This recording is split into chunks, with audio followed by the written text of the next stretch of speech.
চর মারা, ঘুষি মারা, লাথি মারা, ধাক্কা মারা, খোঁচা মারা।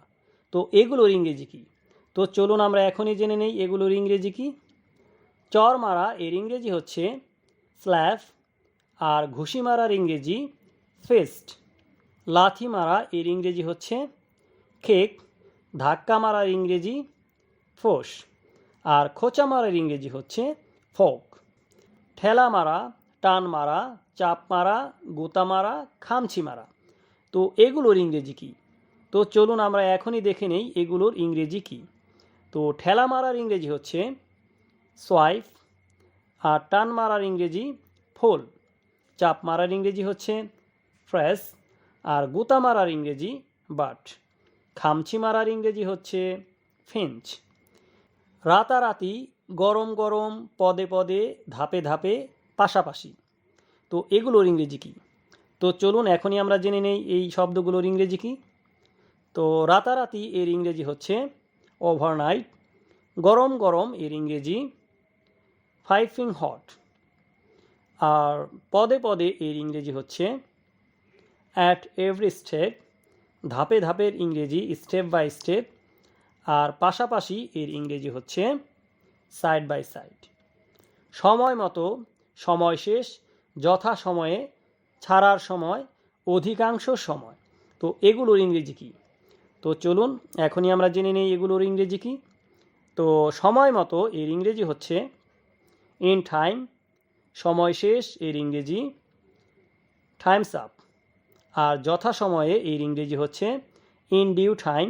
আর ছাড়ার সময় এর ইংরেজি ডিপারচার টাইম। আর অধিকাংশ সময় এর ইংরেজি হচ্ছে মোস্ট অফ দ্য টাইম।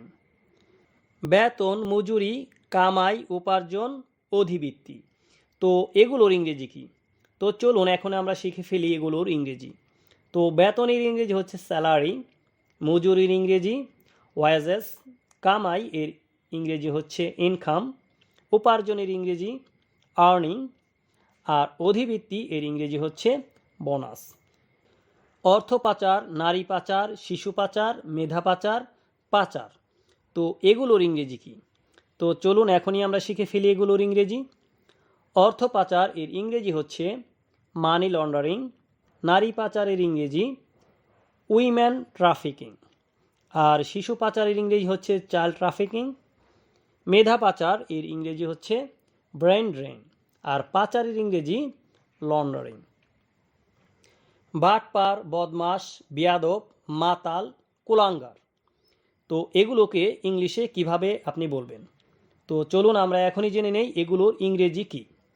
তো বাটপারের ইংরেজি হচ্ছে চিটার, বদমাসের ইংরেজি রাস্কেল, বেয়াদব এর ইংরেজি হচ্ছে রুড, মাতালকে ইংলিশে বলে ড্রাঙ্কার্ড, আর কুলাঙ্গার এর ইংরেজি আমরা সবাই জানি ব্ল্যাক শিপ। শ্রেণীকক্ষ, পাঠকক্ষ, শয়নকক্ষ, খাবার কক্ষ, অতিথি কক্ষ। তো এগুলোকে আমরা ইংলিশে কিভাবে বলবো? তো চলুন এখনই আমরা জেনে নেই এগুলোর ইংরেজি। শ্রেণীকক্ষ এর ইংরেজি হচ্ছে ক্লাসরুম, পাঠকক্ষ এর ইংরেজি রিডিং রুম, শয়নকক্ষ এর ইংলিশ হচ্ছে বেডরুম, খাবার কক্ষকে বলে ডাইনিং রুম, আর অতিথি কক্ষ এর ইংরেজি গেস্ট রুম। তো এখন আপনাদের জন্য একটি কুইজ আছে, তো কুইজটি দেখুন। আজকের কুইজ ড্রয়িং রুম এর বাংলা কি কমেন্ট করে জানান।